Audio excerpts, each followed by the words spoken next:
नमस्कार, मैं आपके साथ सुनील पंगाल और आप देख रहे हैं राजस्थान चौपाल, जिला न्यूज़ झुंझुनू और टोटल न्यूज़ झुंझुनू।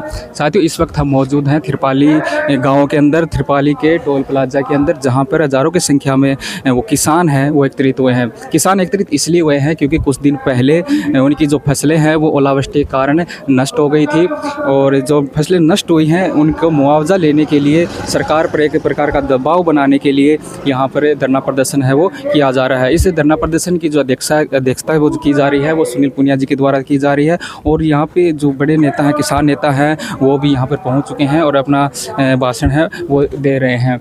फिलहाल बड़े नेताओं के द्वारा यहाँ पर आगे की रणनीति है वो बनाई जा रही है। आगे क्या करना है उसके बारे में सोचा जा रहा है, और जो भी नई रणनीति निकल कर आएगी हम आपको बताने की पूरी कोशिश करेंगे। नमस्कार सर। नमस्कार जी। सर, एक बार आपका परिचय दीजिए। जी, मेरा नाम एडवोकेट अजय पुनिया बागी राजगढ़ है। मैं पेशे से अधिवक्ता हूं और राजगढ़ बार एसोसिएशन राजगढ़ जिला चूरू राजस्थान का सम्मानित मेंबर हूं, और खेती किसानी के लिए मैं बोलता हूं, कलमकार भी हूं। हमेशा बहन बेटे की सुरक्षा के, किसानों के, देश की एकता के, राष्ट्रीय एकता के मुद्दे उठाता हूँ। हुक्म कीजिए आप। सर, आज ये हज़ारों की संख्या में जो किसान एकत्रित हुए हैं, हाँ जी, ये किस लिए एकत्रित हुए हैं? जी, सबसे पहले तो मैं आपका और साथ ही आपके मीडिया कर्मी का बहुत बहुत मैं धन्यवाद करता हूं कि आप किसानों की आवाज़ बनने के लिए यहाँ राजगढ़ तहसील में आए हैं। आपका स्वागत है।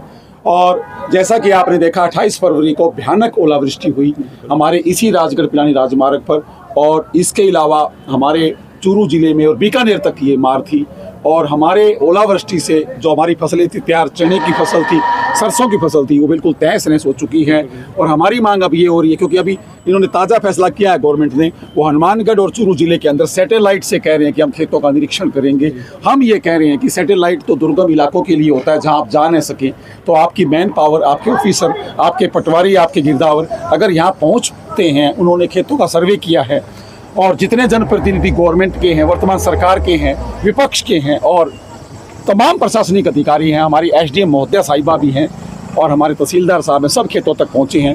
उसके बावजूद भी ये कहाँ से कह रहे हैं कि हम सैटेलाइट से अब दोबारा एक कोई आदेश जारी किया इन्होंने चूरू और हनुमानगढ़ जिले के लिए, तो ये अन्याय है। और पिछला हमारा जो बीमा क्लेम है किसानों का, वो बहुत समय से पेंडिंग है। बहुत बार हमने शांतिपूर्वक, जैसे आपने आज देखा, बिल्कुल पीसफुल हमने किया है। संविधान को हम मानते हैं। सरकार से हमारी कोई व्यक्तिगत रंजिश नहीं है, न किसी नेता से। हमारा काम सिर्फ एक ये है, किसान, आपको पता है 90% जनसंख्या किसानों की खेती पर निर्भर कर रही है। तो अगर उसको आप बताइए जेब में पैसा नहीं मिलेगा, फसल की जो बीज हैं उनका भाड़ा समुद्र वो नहीं मिलेगा, तो आप बताइए जब हमारी जेब खाली होगी तो मार्केट कैसे चलेगी साहब? चारों तरफ गरीबी का भुखमरी का आलम है। इसीलिए आज हम इकट्ठा हुए हैं। आज प्रशासन से बात हुई है, इन्होंने हमारी मांग जयपुर सरकार तक पहुंचाने के लिए कहा है, और आगामी निर्णय 17 और 18 तारीख का लिया गया है।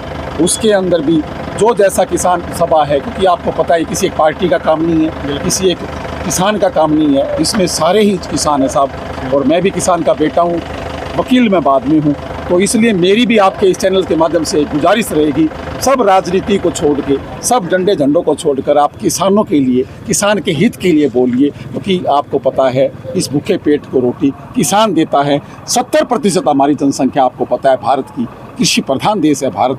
जब आप बताइए, हम 1.5 अरब जनता का पेट भरते हैं, जब यहाँ पर ओलावृष्टि हुई है, अगर आप थोड़ा सा हमें हमारा मुआवजा कंपनसेशन दे देंगे तो क्या राजकोष खाली हो जाएगा? ये विचारणीय विषय है। अगली रणनीति क्या रहेगी सर? अगली रणनीति यही है, आज प्रशासन से बात हुई है, और फिर जैसा कि आज किसान सभा के सदस्यों ने, सीनियर्स ने बताया है कि 17 तारीख को हमारा इसी रोड पे, जैसे आप यहाँ खड़े हैं, त्रिपाली खड़े हैं आप अभी, चाँद कोठी उससे नीमा, और आगे हमारा हमीरवास बड़ा गांव है। हमीरवास का जो मेन रोड है उसको बिल्कुल कवर किया जाएगा, और हमीरवास और बैरासर जो चूरू रोड पे है, दोनों गाँव का मेन रास्ता। और उसके बाद में 18 तारीख को ददरेवा, गुगा जी महाराज की जन्मस्थली है ददरेवा, और जो राजगढ़ सिवानी मार्ग पर लसेड़ी जो टोल है, उसको वहाँ पर भी किसान इसी तरीके से इकट्ठे होंगे और अपनी मांग, और हम तो यही आपके चैनल के माध्यम से हाथ जोड़कर कह रहे हैं, हमारी व्यक्तिगत रंजिश नहीं है किसी भी सरकार से, पार्टी से, बस आप सब किसानों की ये मांग पूरी कर दीजिए। सैटेलाइट का मतलब क्या साहब? जब आप यहाँ खड़े हो, सामने आपको खेत नजर आ रहे हैं, आप जाके व्यक्तिगत वो आप देख भी सकते हैं, यही हमारी मांग है सर। तो मतलब कुछ नेता कुछ कह रहे हैं या नहीं कह रहे इसके बारे में? हाँ नहीं, उनका अभी क्या संज्ञान? नेता मैंने बताया आपको, जो वर्तमान सर गवर्नमेंट है उसके भी जो प्रतिनिधि हैं वो भी खेतों तक पहुंचे हैं साहब। किसान रोए हैं उनके सामने, वीडियो वायरल है, आप सोशल मीडिया पर देखिए। और विपक्ष भी कह रहा है कि कल परसों रैली निकाली उन्होंने। तो अब जब हम कह रहे हैं, जब विपक्ष वर्तमान सत्ताधारी और विपक्ष दोनों कह रहे हैं मुआवजा दिलवाएंगे, ये करेंगे, तो जब पक्ष को और विपक्ष को कोई चिंता ही नहीं है, मुद्दा एक है, तो फिर ये रोड़ा कहाँ अटक रहा है? आपके चैनल के माध्यम से मैं ये पूछना चाहूँगा, ये डर्टी पॉलिटिक्स कौन कर रहा है, किसानों को यूज कौन कर रहा है? ये बात। थैंक यू, बहुत बहुत शुक्रिया भाई, बहुत बहुत धन्यवाद। साथियों, जिस प्रकार आपने देखा कि यह धरना है फिलहाल है वो उठा लिया गया है और आगे की वो रणनीति बनाई जा रही है। अगर सरकार इस पर संज्ञान नहीं लेगी तो ये बड़ा आंदोलन भी हो सकता है। इसके अलावा जो भी अपडेट निकल कर आएगा हम आपको बताने की पूरी कोशिश करेंगे, इसलिए आप जुड़े रहिए आपके अपने चैनल राजस्थान चौपाल, जिला news Jhunjhunu, total news Jhunjhunu के साथ।